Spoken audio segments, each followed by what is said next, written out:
Hello. Welcome to the Joint Special Populations Advisory Committee's e-seminar on the internal barriers that may affect student success.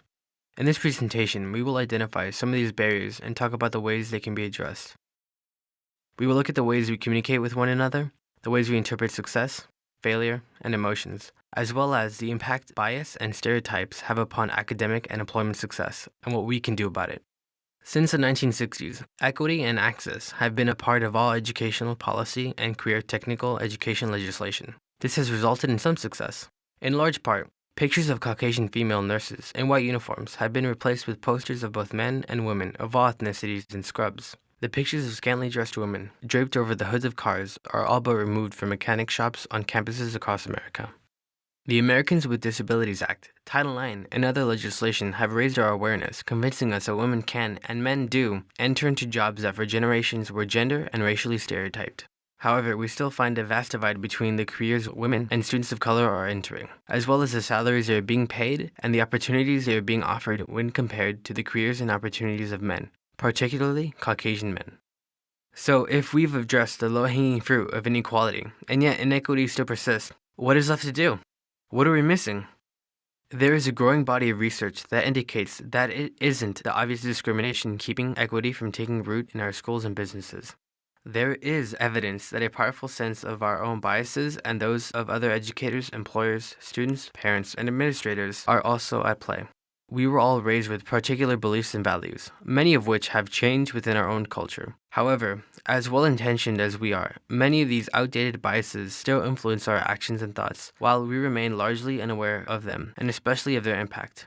Because they reside within us, they are termed internal barriers. This seminar will focus on some of these internal mindsets and beliefs that can be barriers to student success. Let's get started.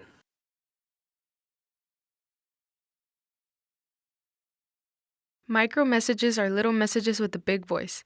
Our unconscious biases, beliefs, and personal feelings, both positive and negative, are frequently revealed through micro messages.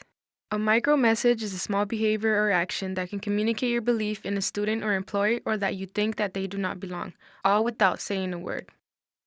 In 1973, Mary Rowe defined micro iniquities as apparently small events, which are often ephemeral and hard to prove, events which are covert, often unintentional, frequently unrecognized by the perpetrator, which occur wherever people are perceived to be different. At the same time, she defined microaffirmations as apparently small acts, which are often ephemeral and hard to see, events that are public and private, often unconscious but very effective, which occur wherever people wish to help others to succeed. Micro-iniquities and microaffirmations, together called micro-messages, are ways we communicate our feelings to one another. They go well beyond our words and frequently beyond even our conscious minds. They are referred to as micro because they are small. However, the impact and consequences they have may be enormous and frequently unrecognized. Many times we are completely unaware of the actual messages sent, and to complicate things further, the message received can be very different than the message we meant to deliver. Therefore, the message received is more important than the message intended. The key elements of micro messages range from the basics of what is directly said, how it's said, and the body language of the speaker, to more subtle elements such as what is not said or done or whom else is in the room. Talking about sensitive topics when other students are in the room is inappropriate. It's easy to see, but often goes unaddressed. When a speaker doesn't make eye contact with us, or the walls are papered solely with pictures of male engineers or female preschool teachers, thus conveying appropriate roles for males and females. It's harder to identify when a teacher asks more probing or encouraging questions of male students, or a professor learns all the students' names except the two women in the class. These micro messages are small and perhaps inconsequential on their own. However, hundreds of messages that convey a lack of belonging or faith in the student or employee can have a profound effect. Micro messages can lead to both positive and negative results. Examples of positive micro messages that encourage students include asking questions that make a student explore an idea further, making eye contact, nodding your head when an employee is speaking. Examples of negative micro messages include checking your watch when a student or employee is speaking, crossing your arms and turning away when having a conversation, not stopping your task at hand, such as grading papers, while a student speaks. Once made aware of micro messages in our delivery and actions, we can take the time to stop and identify both micro iniquities and micro affirmations. With awareness and training or practice, it is easy to see how we can use micromessages to foster success in the classroom as well as on the job. Our next topic is stereotype threat. Claude Steele and Joshua Aronson define stereotype threat as being at risk of confirming as self-characteristic a negative stereotype about one's group. So when a woman who is aware of the stereotype that women can't do math takes a standardized math test and the first thing she's asked is her name and gender, the stereotype is brought to mind and a host of issues may come into play. Instead of focusing on the material in front of her, she may be distracted, have narrowed attention, anxiety, self-consciousness, withdrawal of effort, or even over-effort because she fears she may confirm the stereotype that women do not perform well in math. The results can be disastrous. Anytime a person identifies as a member of a stereotyped group and cares about the outcome of a test, her or his performance may suffer. Stereotype threat has been shown to have an impact on women compared to men, blacks as compared to whites, whites to Asians, and on students who are older, disabled, immigrants, members of the LGBT community, as well as on athletes. Its effect has been seen in math, verbal ability, IQ tests, reaction time, memory, language usage, negotiations, and even golf. It doesn't matter what the situation is. It only matters that the person cares about the outcome. Shelley Carell, director of the Clayman Institute for Gender Research at Stanford University, indicates that career choice, particularly in STEM and non-traditional careers, may be impacted by stereotype threat.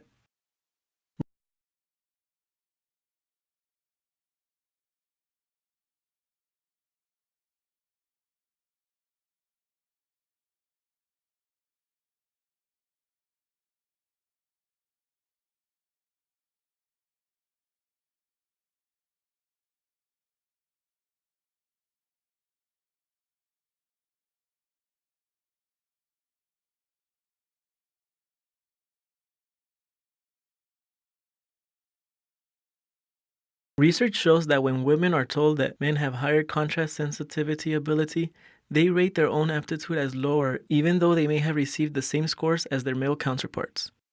Studies show that women hold their performance up to higher standards and report lower interest in entering fields requiring skill and contrast sensitivity than men when they receive this information. As the women do not believe they have the skills necessary, this is one way in which women are likely to make a decision to choose a career other than in a high-wage, high-demand STEM field. Conversely, when subjects were told that women and men had the same contrast sensitivity ability, these disparities disappeared and there were no gender differences in ratings of aptitude, assessments of competence, or interest in field requiring contrast sensitivity ability. This simple correction, being told women and men have similar contrast sensitivity, illustrates the strength of the stereotype threat as well as the ease at which remedies can be applied. The website reducingstereotypethreat.org offers concrete and simple ways to reduce stereotype threat. They include de-emphasizing threatened social identities, encouraging self-affirmation, emphasizing high standards with assurances of capability, providing role models, providing external attributions for difficulty, and emphasizing an incremental view of ability. Additionally, Bettina J. Casad has prepared a one-page document listing some of the ways educators can help eliminate stereotype threat by altering the academic environment to be safe for all students. Simply indicating that in earlier testing, males and females scored equally well on this test or in this class can impact women's scores. In recruiting efforts, showing pictures of successful women and employees of color in a STEM career and providing role models can both ignite interest and encourage all students to learn about a career. More extensive information can be found in Claude Steele's book, Whistling Vivaldi: How Stereotypes Affect Us and What We Can Do, Issues of Our Time.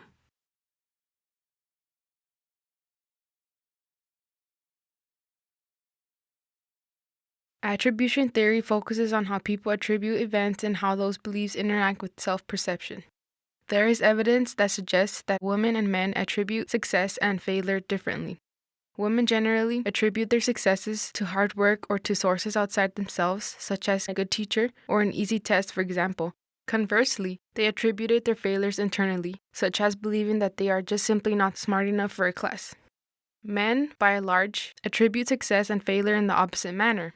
In order to combat the possibly negative impact of attribution theory, educators and employers must illustrate that an increase in effort results in an increase in success. Educate students about incremental learning and that brain capacity is not fixed but can be expanded. For more information, see the work of Carol Dweck.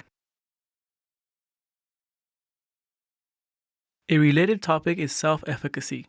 According to Albert Bandura, self-efficacy is the belief in one's capabilities to organize and execute the courses of action required to manage prospective situations. Self-efficacy is the ability to see oneself as successful in a particular task or role.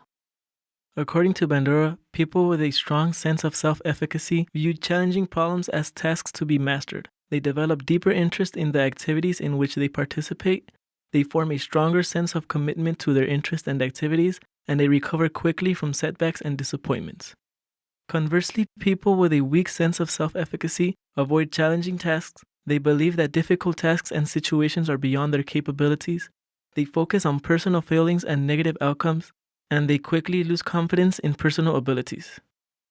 Bandura identifies 4 ways in which self-efficacy is developed: mastery experiences, social modeling, social persuasion, and psychological responses.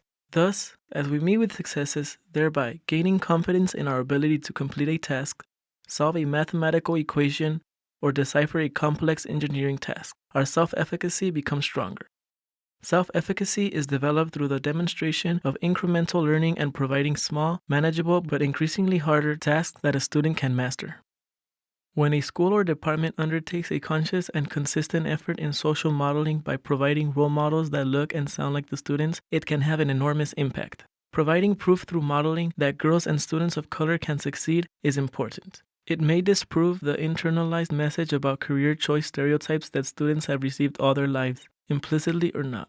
While it is not as important as being the person experiencing the success, seeing a student who is similar in ability and characteristics succeed is a close second. In recruitment, it may be the first time a student is introduced to a possible career. If a female Hmong student has never seen a female Hmong engineer, it is unlikely that she will decide to become one.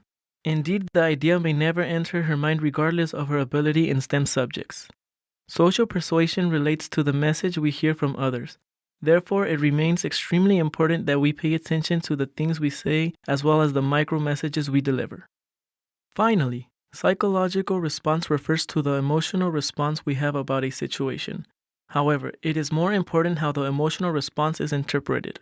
We all get nervous about public speaking. It's a natural response. However, if we interpret it as catastrophic, we will most likely not do well nor avail ourselves of additional opportunities to master public speaking. It will have a negative impact on our self-efficacy.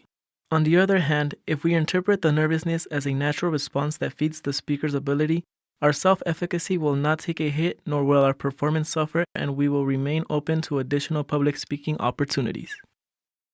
Okay, as you can see, there are a host of barriers and solutions that are largely undiscussed and that can have an enormous impact on student success. The solutions to the barriers frequently cost little other than our time and awareness. What we need is professional development and a commitment to improving our communication and a strong commitment to educating all students about all the possibilities available to them. Visit our website, JSPAC.org, for additional e-seminars on barriers and solutions for special populations and on non-traditional careers and career choice. While you are there, you can also request the News You Can Use newsletter, register for JSPAC conference, or sign up to host a JSPAC regional workshop.